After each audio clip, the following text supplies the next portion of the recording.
Hey everyone, welcome to Trading Paperbacks, a show all about comic books. I'm your host, Josh Gilliam. I'm joined as always by my co-host, Gary Torres. Hello there. And we're in video this time. We're doing a new thing. We're trying stuff. We are finally back. We kind of went on a random hiatus again. I We love them. moved. I moved. I'm gesturing as though everyone has seen my room previously, but we're getting back on it, and we're doing it in Technicolor this time. I'm excited, Gary. We got 6 books this week. Some good stuff and some real shitters. What's it's just a list, you know? That's how it is. You can't have all W's. You gotta have some L's. You never have all W's. There's always one L in there. And I There's always make the got to be a list. variety. We could have all W's, I just don't do it. Well, that's what makes it better, though. It gives variety. They can't all just be, oh my god, I love this book. I love this book. It has to be somewhere. It's like this is horrible. Pick it up at your own risk. We're not going Yeah, to deny you, but buy it at your own risk.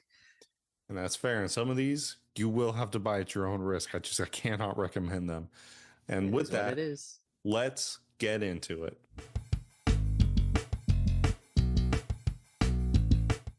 Predator Kills the Marvel Universe, #1 for Marvel. This, I think, was a really fun little book. I know they've kind of been ramping up to something like this for a while with Predator Kills Spider-Man and those kind of books. But I'm really glad we went ahead and picked this up this week because I really genuinely wasn't expecting anything crazy, and I thought this was probably one of the best books we pulled.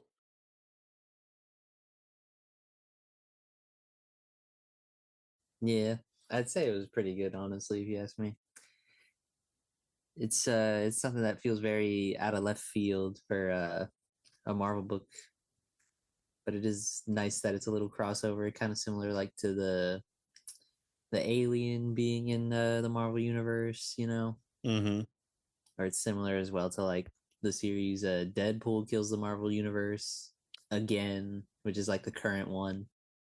Yeah, I thought this was really fun to see Craven has teamed up with the Predators, and his whole goal is they are going to hunt this planet to extinction. All Craven wants is Spider-Man.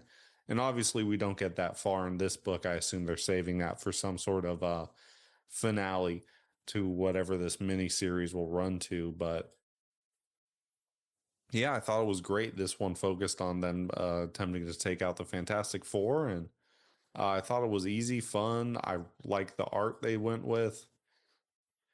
What'd you think of all that? I think it was actually really interesting how like Craven has all the ins and outs of the Marvel like heroes and villains as well, because it was on the list that Doctor Doom was there. So he just wants to get rid of everybody. And they started with the Guardians of the Galaxy. So Yeah. that was pretty interesting. And they knew just like they had to do whatever they could to just end them quick so they don't get a chance to fight back pretty much. Yeah, the Guardians especially, they didn't even hesitate to take them out. They really just ran in and did it. Yeah, I really enjoyed all that. I thought it was really great. And yeah, just the depiction of the Fantastic Four here where he's very adamant, and this is very true.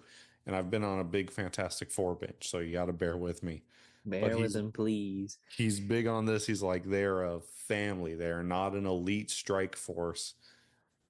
And I think it's great. One of the lines he's like, I don't know if you guys even comprehend what family is. Like, this is such a fucked situation out here that you don't know what love is. But Yeah, they cooperate really well. yeah, yeah, I do think that's what he says. Like, they're really good at cooperation. Yeah. Yeah, it was really good. Superman, the Kryptonite Spectrum, #1 from DC. So this was a bit of an interesting premise. I think that we're going through and we're doubling the kryptonite spectrum instead of the standard, what is it? Green, red, whatever else. And Yeah. um yeah, we're doubling it, and we dealt with this, what was it? The Pink purple and one this purple. time. Yeah. And then he's like, I got a test on myself. What do you think of this story? Um, I just feel like it's very informative. The story was like okay because it's showing off what the purple kryptonite crystal does, and that's pretty much just it, if you ask me. It's just Batman and Superman trying to experiment on what it could do to Superman, if it's any negative effects or like just what it does really. While at the same time panning to Lex Luthor, just trying to be like Lex Luthor, just causing little mayhems here and there for Superman. Yeah. Yeah, I like his assistant where they're like, oh, he actually, they got the kryptonite first. And he's like, all right, so obviously you're fired after this is done. Yeah.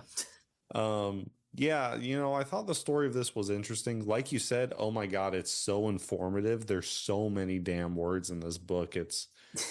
Um, Your enemy when you come to comic books. I'm here for the pictures, not the words, people, please. yeah, it's honestly just, I wouldn't have had a problem with it if it didn't like go over so many of the same things again and again. Yeah, it did feel repetitive a bit. Yeah, that plus the artwork in this, I Oh my understand god. it's a very certain styling they went for. It is a styling I hate. I genuinely hate seeing this artwork in comic books. It's one of the worst I could ever imagine. It's like a child drew it. It Yeah. it bothers me so much. The only time I've ever liked this art style is in like the show Smiling Friends. And that's because there'll be some random shit in the background that you're like, oh my God, it's so funny because it's so poorly drawn. But Yeah. when you're presenting this, like, this is a new story and this new way of like dealing with Superman and all the kryptonite, and it's this big deal. And then it's drawn really shit. Um, Yeah. Batman really bothered me how he looked. He looked horrible. It yeah, bothered me so much. I get it for Superman. Like, this is the way we're gonna do Superman. It's not unseen. And you almost, when I look Yeah. back on it, I guess I see more of like all-star Superman. Um, Yeah. It's a style that's been thinking done about before for Superman, so it's like you've seen it before. It's okay. It's not a big deal. it. Yeah, But like when you try to incorporate the other characters into looking that way, it's really rough. It's really just a mess. it was bad. It Batman especially, I think he gets it the worst, Yes, he does. you know. Um Also, real quick before we move on, Mm. they do the Superman robots from All-Star Superman Mm-hmm. in this story. Oh my God, they look terrible. Once again, and it's not even like the way they're drawn, it's the design of them just sucks. It looks like a garbage can with wheels. It does. It does look like a garbage can with wheels. I mean, it's just the logo, the Superman S Yeah. with like a little smaller Superman S. And that's his head, but it's all just one big block. It just, I had to bring it up, especially after we just got the Superman movie and we got like all the robots in that. It's such a terrible fucking design. I hated it. It's absolutely diabolical. But anyways, we must move on. Yes.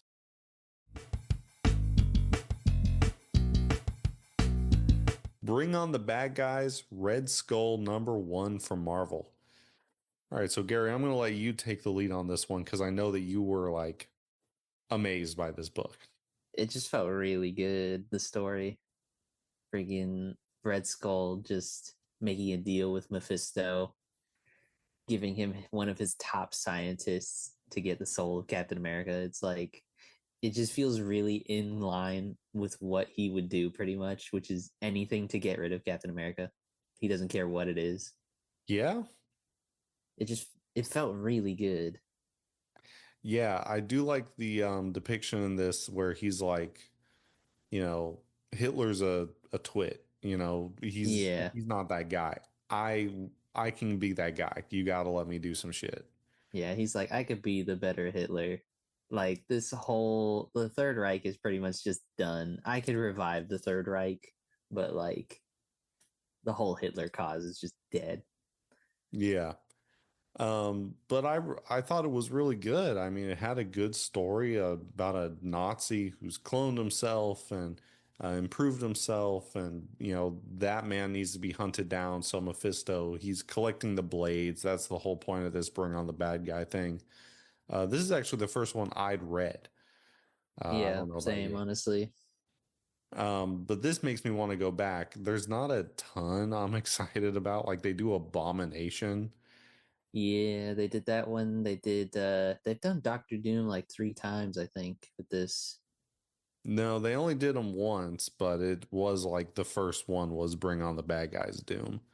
I want to go back and read Mm, that one because that probably provides some insight into like the overarching story than just what we've gathered from this. yeah. But it was really good, honestly, for what it was. It felt really good. The art was clean. It just you felt Yeah. that the characters are how they're supposed to be, just like conniving pretty much. Yeah. No, the writer on this, he really did a great job depicting Red Skull.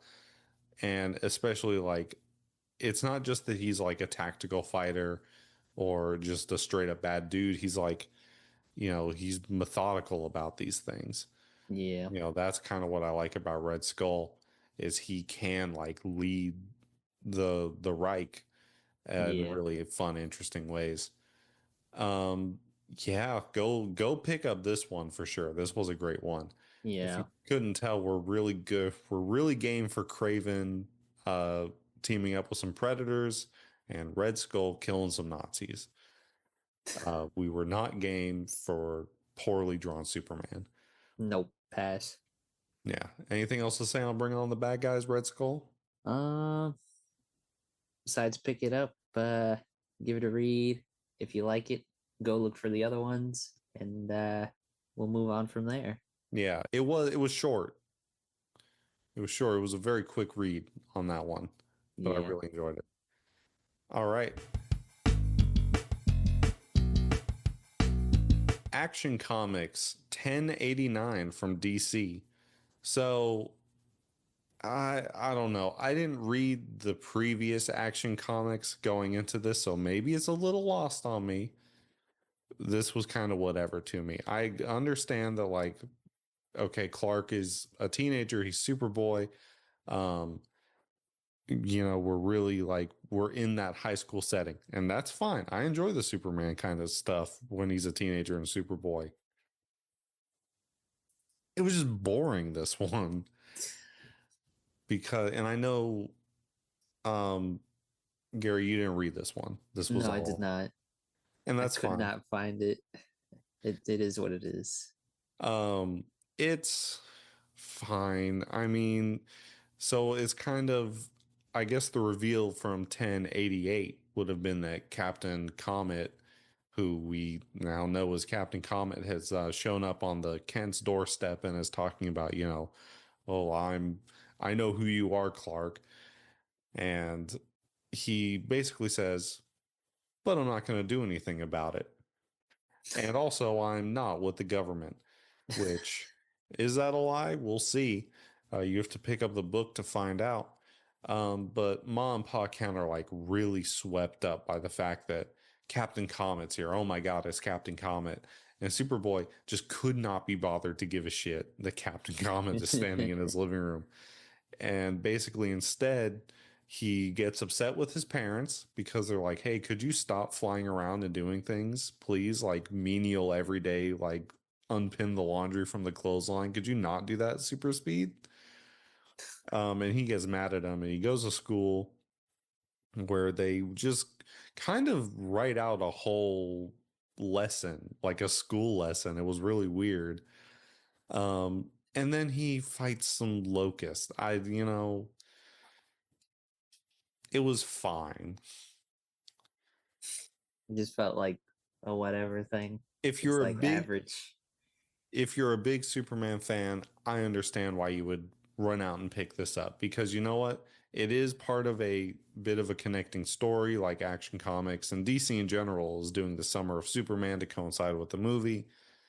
So if you're a big Superman fan, I understand. Run out and get this because I'm like, I will come back to this. I will read 1090 when it comes out, I think next week or the week after. And, maybe this story will really like evolve and blow me away. But this was to me like a stepping stone kind of issue. The Ultimates, number 15.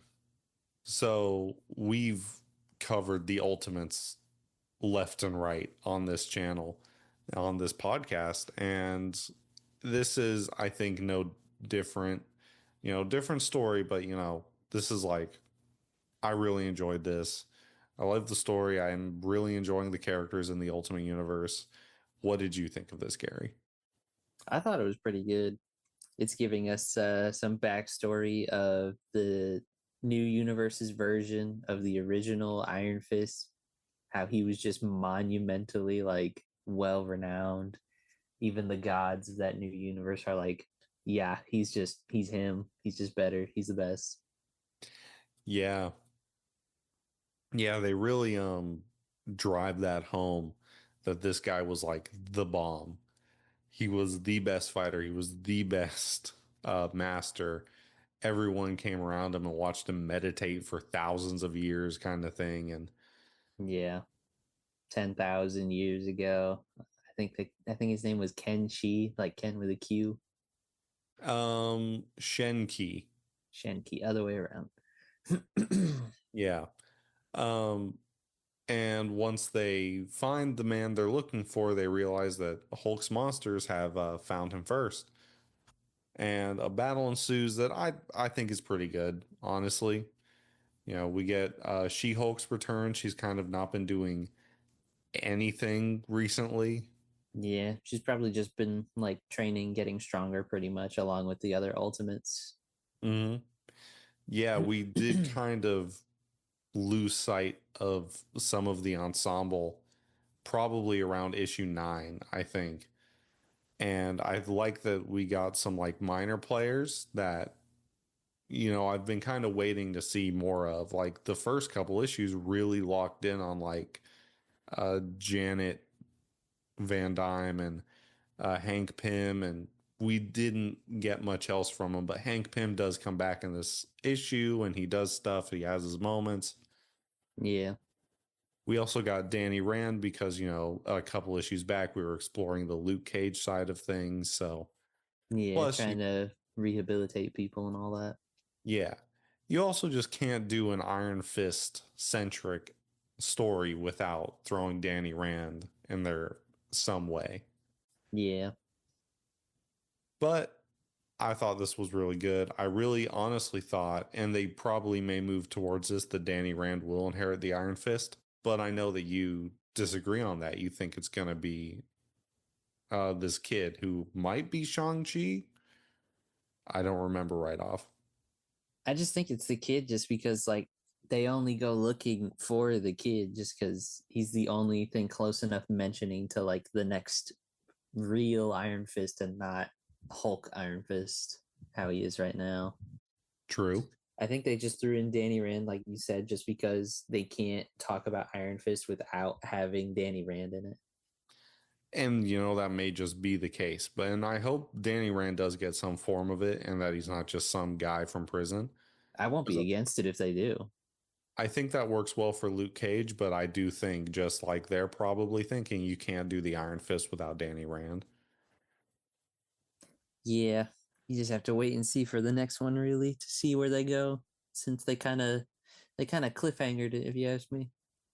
They got to get a move on with this. If things are ending in December, we are running out of time very fast. Yeah, we're nearing mid-August already. Yeah, and I don't think we get another one till September. I don't have my phone on me to check, but we're really like, I don't think we're getting 24 issues of that one. I know we're getting No, 23 or 24 of Ultimate Spider-Man and Ultimate Black Panther and Ultimate X-Men, but I don't think the Ultimates is hitting that number.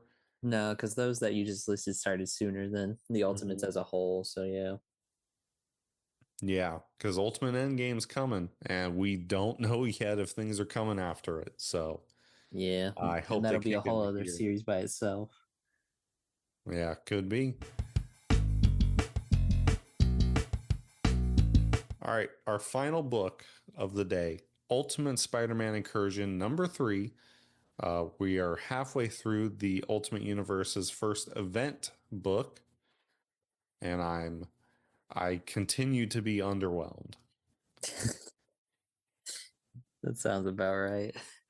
It's, the last one we got a little bit of Storm and Black Panther, and this time they dropped us in like the X-Men story from the Ultimate Universe right now, and Yeah. it didn't, I don't care. I don't care about Ultimate X-Men. Oh my God. I think I get what's going on with Spider-Man Incursion. My only thought with it really is that it's just showing you like what everybody's doing on the side when they're not doing their main lines that's going on. Like how issue 1 just showed like in between how Spider-Man is teaching his son pretty much how to be Spider-Man for when he's not around. Yeah. It's just like seeing where everybody's at, you know what I mean? Because like Black Panther, he's with Storm, like you said. It's just kicking off like a little bit on the side of their main of what they're doing. And that's fine if we got those issues, but we're wrapping them in a Miles Morales comes to the Ultimate Universe big ass event story. Well, because he didn't care to even come to the universe. He only came because of his sister. That's pretty much it. Well, it bothers me the 3 issues in and he still doesn't care. He's still just like, I just want my sister. Yeah, because that's all he came for. He doesn't give a shit about nothing else that's going on. He could go back to the original, the freaking sacred timeline, the original universe, and he'd give a shit about the other ones. Yeah. It's That's just kind of his whole mentality that's right now, and it's like it's kind of a turn off. a bit, honestly. The way they're writing him really does kind of like, he doesn't feel like there's any stakes, so I don't feel like No, there's any stakes. He's going to get his sister. We actually yeah, got the sister, Billy, in this episode, not episode, issue. And when we finally, like, he randomly teleports to her because of the X-Men yep. and the magic just comes and scoops up the baby, and it's like it could have been done right here, but we're like pushing the story along, It's like you like just did me like this, really. we're just kind of poking the story with a stick, which is disappointing because this is the same writer from the Ultimate book that we just talked about, Yeah, Denise Camp, and he's killing it on the Ultimates. So why is Incursion so bad? I know it's co-written with the guy who's writing the Miles Morales series right now, yeah.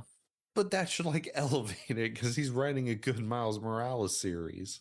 That'd be too easy. I don't know, man. There's got to be a couple. There's got to be a couple L series within the Ultimate Universe. You know. Well, it's disappointing because it's like a really spectacular run, especially if they're going to wrap it after 2 years and just let this sit as this thing. I Yeah, think that could have been like a legendary run. yeah. I mean, I feel like it just all depends on the reader, if you ask me, because we're not reading every single thing that's coming out within the Ultimate series. We tried to read and branch out to the other stuff, but it just wasn't as interesting as the stuff we're into. So, like, I guess it depends. But like you said, this just feels very unappealing. Yeah, I'm enjoying some of it, except Ultimate X-Men, and it's just like I don't really care for anime kind of stuff, and I don't like that they're focusing on such minor characters. But the Ultimate Black Panther book's pretty good, as well as what Ultimates and Ultimate Wolverine I really enjoy, Ultimate and Wolverine is amazing. so I am like it's really just Ultimate X-Men that and it's not even that I hate this thing, like I passionately hate Ultimate Spider-Man Incursion. It's that it's just not for me, and I accept it. Yeah, that's fair. You know, that is fair.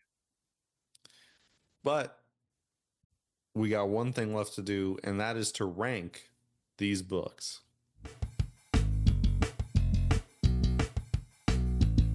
1 through 6. 1 through 6. So, Gary, do you have your ranking ready? Mentally. Well, let's hear it. I got from top to bottom. Bring on the bad guys, Red Skull. Okay. Predator kills the Marvel Universe. Ultimates 15. And then Superman, the Kryptonite Spectrum. And then I can't rank the other two because unfortunately I have not had the chance to read them. So I cannot be biased. That's fair. Uh, totally fair. As someone who did read all six, check this out. Peeping. Um, Predator Kills the Marvel Universe #1 was my top choice Understandable. because I thought it was just so much fun watching It all my was. favorite heroes get massacred. Oh boy. Bring on the Bad Guys, Red Skull, I think was really good. So that's going to be our #2. Mm-hmm. The Ultimates 15, because I'm just really enjoying that book. Yep. Action Comics 1089, Superman the Kryptonite Spectrum #1, and Ultimate Spider-Man Incursion #3 was always going to be at the bottom. I took one look at this list that we drafted like 3 weeks ago, and I was like, this book fucking sucks. It's gonna be at the bottom of my list. It reminds me when you were pulling the new set of Iron Man. Oh my God, I had so much hype and hope for that Iron Man series that they like randomly renamed the Insurgent Iron Man halfway through its run. And it just got canceled after 10 issues. It's just dead in the water. And it's kind of like Marvel, it's kind of your fault because you keep canceling issues after 10 series, but the writer only has like 6 issues to write their story. And then suddenly we got to do an event tie in. Like Iron Man got bogged down with One World Under Doom and like X Factor. We loved X Factor on here, but that got like it got up to issue 6 telling its story, and then suddenly we got to do X Manhunt, we got to do One World Under Dude tie-ins, Yeah. and then suddenly we got to finish the book because no one liked it, even though we fucking loved it. It's disappointing. The same thing happened to NYX. Oh Marvel, yeah. please stop canceling books, Marvel. I'm begging you to stop canceling books. Like X Factor. Bring it back. That's all I want. Uh, Instead, they pause the whole thing, and it's like the astonishing X-Men right now, or amazing X-Men, whatever it is, where's my Granny Smite? gone. All right, thank you everyone for watching this. It's good to be back. We're going to be doing more of these. We'll be back next week to cover another stack of 6 books where once again there will be L's. We will never have all W's despite us making the list. We love um shitter lists. yeah, the no shitter list doesn't exist. Mm-hmm. If you like that, you can click the channel link below this to visit Fourth Dimension Broadcasting, where you can see more episodes of Trading Paperbacks. You can also see our podcast, The Last Movie Run, that I do with my friend Alex. You can see that sub episodes from that called Hit or Miss, where we take a look at a movie or TV show that was maybe some shit at the time, and we're going to determine if it was a hit or a miss. And yeah, like I said, we'll be back next week to cover some more shit. Love the So shit. remember to like, comment, follow, do all that shit, and we will see you all next week. Bye. Bye.